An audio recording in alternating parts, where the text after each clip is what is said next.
Hello, this is Chad Province with Continental Services. I'm here today with Adam, Austin, and Corey.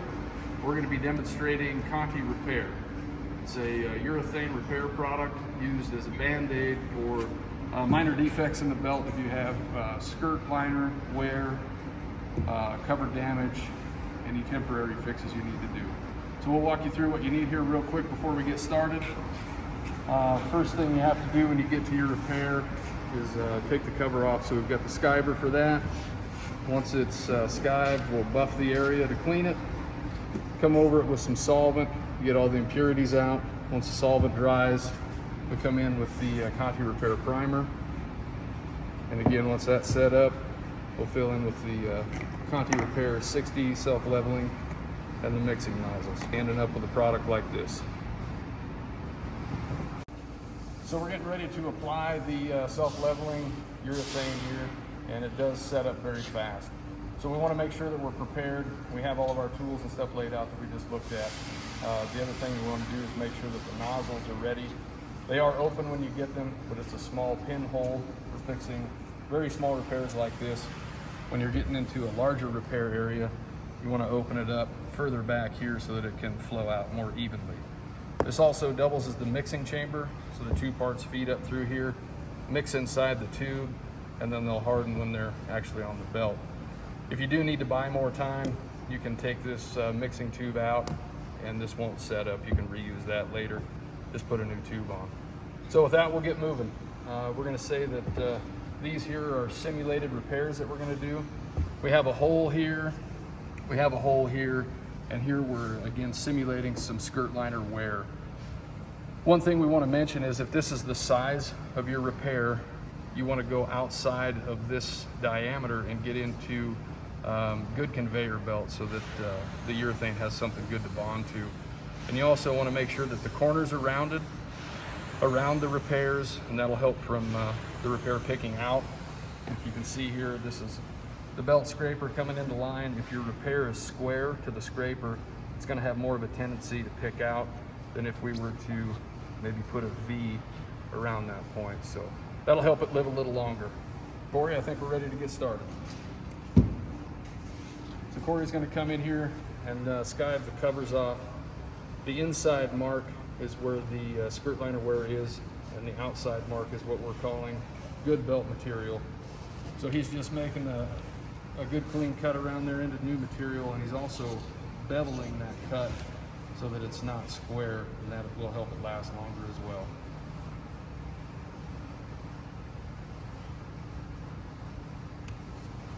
And once he's got the cut opened up, we'll come in and get it skived open.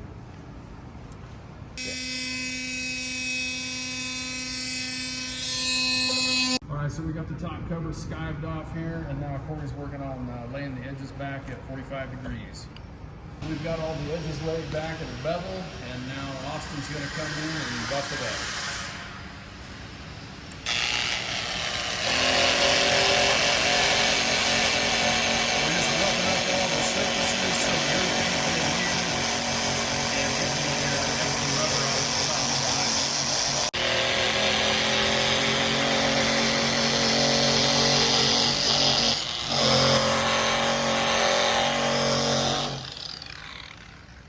So now that Austin's done with the buffing, we'll come in with some Continental 714 solvent and clean that up.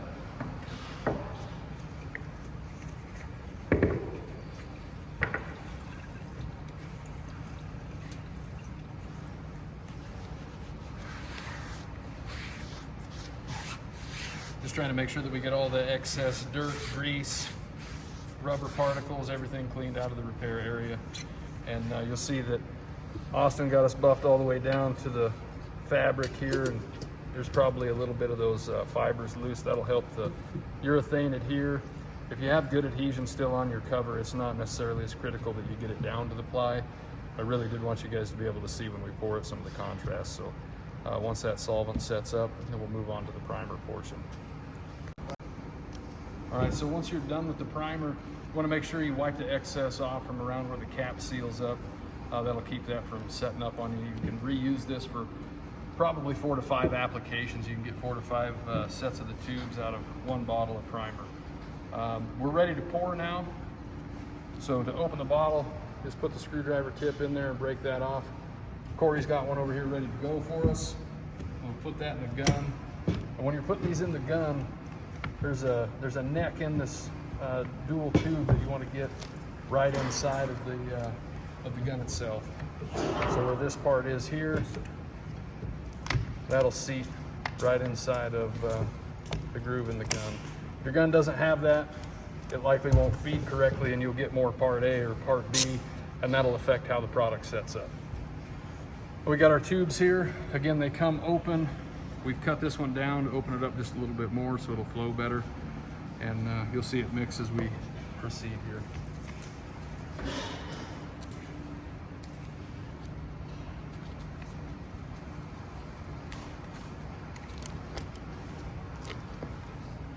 And here it's mixing, making its way down the tube. Again, this self-leveling, you can see how easy it is to use. And if you are on a deeper repair, you can make your first run, basically to build the foundation, then hurry and come back over the top of it. And you're just trying to get it as close to the top of the fill as possible. You can see how it continues to self-level here. If you do overfill, it's not a big deal. We can come back in with a buffer and bring it down if you do have high spots. It's almost better to overfill than underfill because we can take it down.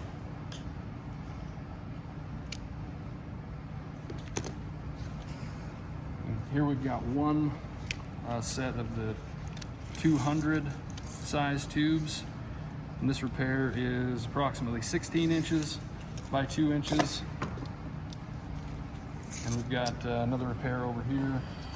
That's approximately 1 foot by, let's call it 10. And the last one is also about 10 inches by 8 inches. So we'll show you how far the tubes get.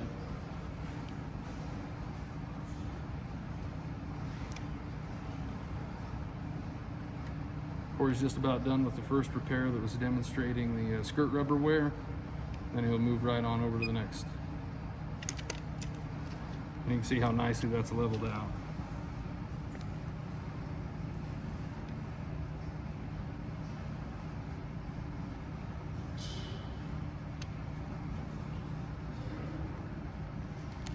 Very easy product to use. Even customers that don't have belt experience will do well with this, keeping their belt sealed up until the splice crews can get in there and make a permanent repair.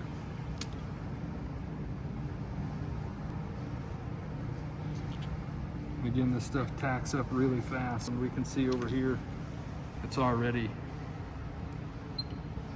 set up, and just a matter of minutes. So after about 30 minutes, it'll be ready to buff down if you got high spots. And I did fail to mention the primer you ought to let dry or set up for at least 5 minutes. You'll feel a little bit of tack from it. But let it set up for about 5 minutes and then go ahead with the pour. We're pretty much through 2 repairs. And Corey, how much do you have left in your guns there? Probably about 1/4 of 2 of each. Okay, and it looks like we do have some low spots here, so I think we'll be real close to getting both these repairs done with one set.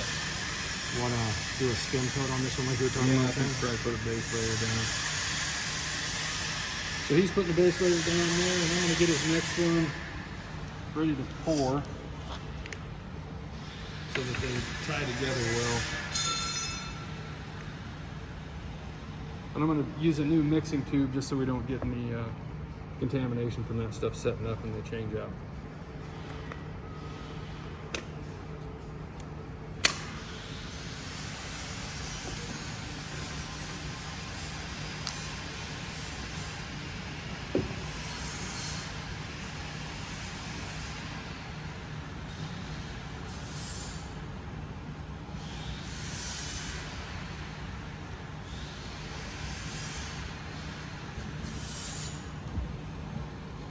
But now the second one that he started on, you can see it's already starting to tack up here. It's almost firm on both ends.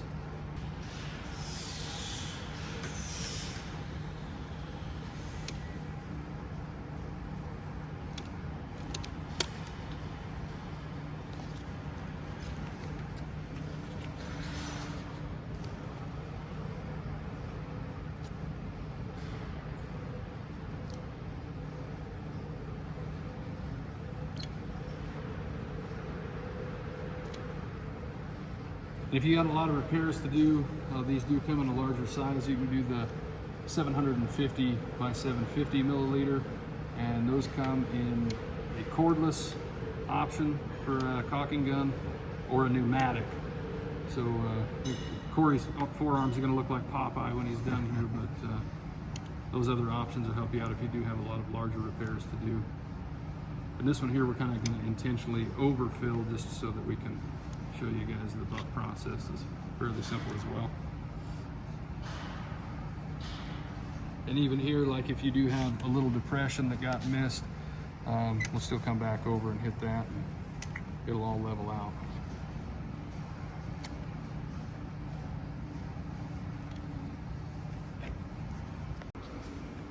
All right, so Corey's got everything filled up for us. We did all the repairs with 2 tubes, completely exhausted those and just a touch of the primer.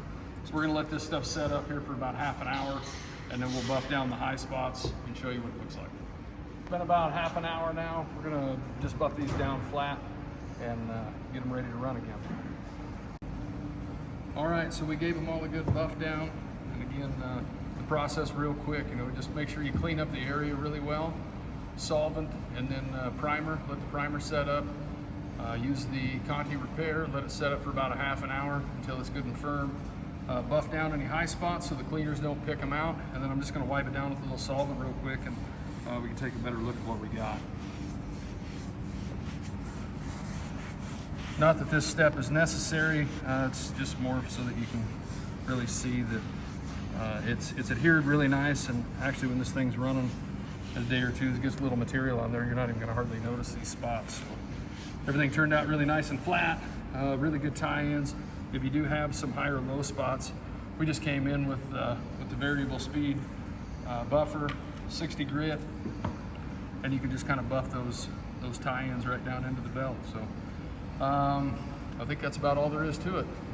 So I want to thank you all for your time, and I want to thank Adam, Austin, and Corey for their help today. Thank you.